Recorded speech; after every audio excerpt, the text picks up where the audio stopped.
Hi everyone, 10th standard social 5 mark and 8 mark important question பார்க்க போகிறோம் public exam 2025ல. So already உங்களுக்கு ஒரு 2.5 மாதம் டைம் இருக்குது. கண்டிப்பாக தாராளமாக சூப்பராகவே படிக்கலாம். இந்த 5 மார்க்ஸும் 8 மார்க்ஸும் படிச்சிங்கன்னா 5 மார்க்ஸும் 8 மார்க்ஸும் எழுதிடலாம்.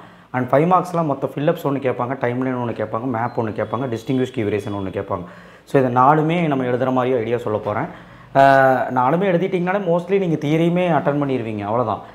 ஏன்னா ஒரு சிலர் ஃபில்லப்ஸ் படிக்க மாட்டாங்க, ஒழுக்கமாக டிஸ்டிங்விஷ் கீவரேஷனும் படிக்க மாட்டாங்க. டைம்லைன் மேப் எல்லாருமே அட்டன் பண்ணி தான் ஆகணும். ஏன்னா timeline map is very very important, ஓகேவா? ஸோ இப்போ ஆனால் ஃபில்லப்ஸ் மட்டும் எப்படியோ படிச்சிட்டிங்கன்னா உங்களுக்கு 10 5 மார்க் வந்து ஷார்ட் ஆகாது, சரிங்களா? கரெக்டாக இருக்கும். ஸோ ஃபில்லப்ஸ் வந்து படிச்சிருங்க தயவுசெய்து. So unit 1 first world war 8 mark, treaty of Versailles 8 மார்க்னால் இங்கே 8 மார்க்குன்னு மென்ஷன் பண்ணியிருப்பேன். இங்கே தமிழ் மீடியம் இருக்கனால புக் பேக் நம்பர் நோட் பண்ணியிருப்பேன். ஹிஸ்ட்ரியில் யூனிட் 1ல் இந்த அப்படின்னு சொல்லி நோட் பண்ணியிருப்பேன். யூனிட் 4ல் league of nation work done, unit 2ல் rise of Hitler, rise and growth of politics in South Africa. So இது வந்து ரொம்ப ரொம்ப இம்பார்ட்டன்ட். யூனிட் 3ல் வேர்ல்டு வார் எஃபெக்ட் 8 மார்க்லையும் கேட்பாங்க, 5 மார்க்லையும் கேட்டிருக்காங்க. ஸ்ட்ரக்சர் ஆஃப் யூஎன் ஆக்டிவிட்டீஸும் பார்க்கணும், 8 மார்க்லையும் கேட்டிருக்காங்க, 5 மார்க்லையும் கேட்டிருக்காங்க. யூனிட் 5ல் 19th century ரிஃபார்மர்ஸ், அட்லீஸ்ட் வந்து ரிஃபார்ம்ஸ் வந்து 5 பாயிண்ட் படிங்க. 19th century ரிஃபார்மர்ஸ் 8 மார்க்கில் நீங்கள் ஹெட்டிங் போட்டு 5 ரிஃபார்மர்ஸ் பற்றியும் நீங்கள் எழுதணும். 2 பாயிண்ட் 3 பாயிண்ட் எழுதினா போதும். ஸோ 8 மார்க்கில் கேட்க வாய்ப்பு இருக்குது, 5 மார்க்லையும் கேட்க வாய்ப்பு இருக்குது. யூனிட் 6ல் கட்டபொம்மன் போன வருஷமே 8 மார்க்கில் கேட்டாங்க. Third question outbreak of Vellore, கண்டிப்பாக இம்பார்ட்டன்ட் தான். யூனிட் 7ல் 1857 great revolt, partition of Bengal. So இது ரெண்டுமே ஓகே. So 7 units முடிஞ்சுங்களா? அடுத்த 8th யூனிட் பாருங்கள். ஸோ 8th யூனிட் பொறுத்த வரைக்கும் காந்தி மாஸ் லீடர் இந்த வருஷம் கேட்கக்கூடிய ஒரு 8 மார்க்காக இருக்கக்கூடும். காந்தி சிவில் டிசிப்ளின்ஸ், இது ரெண்டுமே ஒரே மாதிரி தாங்க இருக்கும், படித்து பாருங்கள், ரொம்ப ஈஸியாக இருக்குது. ஹெட்டிங் போட்டு கதை எழுதிக்கலாம். யூனிட் 9ல் சுதேசி மூமெண்ட், கண்டிப்பாக ரொம்ப ஈஸியான ஒரு கொஸ்டின். தமிழ் சிவில் டிசோபீடியன்ஸ், இது ஒரு மாதிரியாக தான் இருக்கும், ஆனால் நல்லா புரிஞ்சு படிச்சிங்கன்னா எழுதிக்கலாம். 1-3. யூனிட் 10ல் தமிழ் ரினைன்சஸ், இதுவுமே ஒரு மாதிரியாக இருக்கும், ஆனால் படித்தா புரியும். ஈவிஆர் பெரியார், ரொம்ப ஈஸி, 2 பேராகிராஃப் இருக்கும், ரெண்டுலேயுமே ஒரு 4 பாயிண்ட் படிச்சிங்கன்னா போதும். 8 மார்க்லேயும் கேட்க வாய்ப்பு இருக்குது, 5 மார்க்லேயும் கேட்க வாய்ப்பு இருக்குது. 8 மார்க்குன்னு போட்டதெல்லாம் 8 மார்க்கில் கேட்க வாய்ப்பு இருக்குதுன்னு அர்த்தம். 5 மார்க்லேயும் கேட்குறது தப்பு இல்லை. சிவிக்ஸில் constitution standing features, point out fundamental rights. Fundamental ரைட்ஸ்க்கும் டைரக்டிவ் பிரின்சிபலுக்கும் வித்தியாசம், இங்கே வந்து புக் பேக் நம்பர் நோட் பண்ணியிருக்கேன்.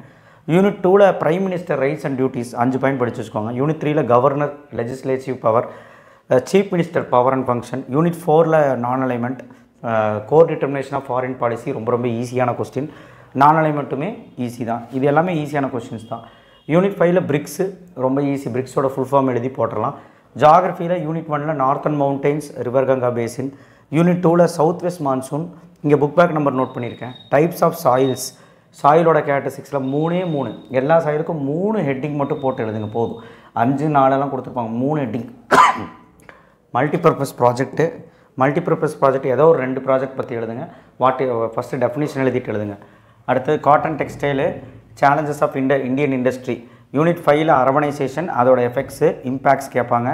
இம்பார்ட்டன்ஸ் ஆஃப் சேட்டலைட்டு, இதுவுமே ரொம்ப ரொம்ப இம்பார்ட்டன்ட், 5 பாயிண்ட் எழுதுங்க. யூனிட் 6ல் plateau region, river Kaveri, cyclones, இது எல்லாமே ரொம்ப ஈஸி, தமிழ்நாடோட ஸ்கீம் பற்றி. Unit 7 plantation farming, different modes of transport, ரொம்ப ஈஸியான ஒரு கொஸ்டின். ஸோ எனக்கு தெரிஞ்சு இவ்வளோ கொஸ்டின் சொல்கிறேனே, எல்லாமே நீங்கள் மனசு விட்டு படிச்சிங்கன்னா ரொம்ப ஈஸியாக இருக்கும். எக்கனாமிக்ஸில் யூனிட் 1ல் growth and development difference 5 point படிச்சுக்கோங்க. எக்கனாமிக் பாலிசிஸ் பார்த்துக்கோங்க. யூனிட் 2ல் எம்என்சியில் அட்வான்டேஜ் டிஸ்அட்வான்டேஜ், ரொம்ப ஈஸி. குளோபலைசேஷன் இம்பேக்ட்ஸ், அதாவது எஃபெக்ட்ஸ், குளோபலைசேஷன், இது வந்து ரொம்ப important. Challenges third question. Unit 4 வந்து டைரக்ட் டேக்ஸ், இன்டைரக்ட் டேக்ஸ் கொண்ட இம்பார்ட்டன்ட். ஜிஎஸ்டி எல்லாருமே படிச்சிருவீங்க, பிளாக் மணியும் எல்லோரும் படிச்சிருவீங்க. யூனிட் 5ல் ஒரே ஒரு question, important characters of industrial cluster. Unit 3ல் நான் எழுத முட்டேன், green revolution, public distribution system, PDS, எல்லாமே 5 பாயிண்ட் போதும். இப்போ அடுத்தபடியாக டிஸ்டிங்விஷ் கீவரேஷன் சொல்கிறேன். டிஸ்டிங்விஷ் கீவரேஷன் நல்லா படிச்சுக்கோங்க. படிக்க முடியாத பையன் வேண்டாம், டிஸ்டிங்விஷ் கீவரேஷன் ஆப்ஷனில் விட்டுருங்க. அதுக்கு பதிலாக ஃபில்லப்ஸும் மேப்பு டைம்லைன் படிச்சுக்க. டிஸ்டிங்விஷ் கீவரேஷன் யூனிட் 1ல் டிஸ்டிங்விஷில் 1 2, இங்கே ரோமன் நம்பர் நோட் பண்ணியிருக்கேன். கீவரேஷனில் 1 2 3, ஏறக்குறைய எல்லா கொஸ்டினுமே சொல்லியிருப்பேன். டிஸ்டிங்விஷில் 1 3, கீவரேஷனில் 1 2, இங்கே ரோமன் நம்பர் நோட் பண்ணியிருப்பேன். யூனிட் 3லையுமே 5 கொஸ்டின் இருக்குது. யூனிட் 4ல் 2 கொஸ்டின் தான், பாருங்கள், 2 டிஸ்டிங்விஷ் தான். யூனிட் 5ல் 4 டிஸ்டிங்விஷ், ஏன்னா waterways, Airways, print media, mass media, இதெல்லாம் ரொம்ப ரொம்ப important. International trade, internal trade எல்லாமே இம்பார்ட்டன்ட் தான், அதனால தான். யூனிட் 6ல் டிஸ்டிங்விஷ் 1 தான் இருக்குது, கீவரேஷன் 2 தான் இருக்குது. யூனிட் 7ல் மொத்தமாகவே 4 தான் இருக்குது, அது படித்து தான் ஆகணும். ஸோ நீங்கள் இதெல்லாம் படிச்சிங்கன்னா ஒரே ஒரு 5 மார்க் வரும், 2 டிஸ்டிங்விஷ் வரும், ஒரு கிவ் ரீசன் வரும், எழுதணும். மேப்பு அது வந்து எல்லாம் சேர்த்து 5 mark. Map 5 mark, history compulsory தானே. ஸோ கண்டிப்பாக பேஜ் நம்பர் 3ல் இருக்க மேப்பில் எல்லாமே படிக்கணும், புக்கின்ல. நீங்கள் புக் பேக் நம்பி போகக்கூடாது. 5 மார்க் கேட்டாலும் நச்சுன்னு ஏதாவது ஒரு ட்விஸ்ட் பண்ணுவாங்க. பேஜ் நம்பர் 29ல் இருக்க மேப்பும் படிக்கணும். இது ரெண்டுமே வேர்ல்டு மேப். அடுத்த பேஜ் நம்பர் 79ல் இந்தியா மேப் இருக்கும், அதையுமே ஈஸி தான், படிச்சுக்கோங்க. பேஜ் நம்பர் 100ல் இதில் மட்டும் நிறைய இடங்கள் மார்க் பண்ணியிருப்பாங்க.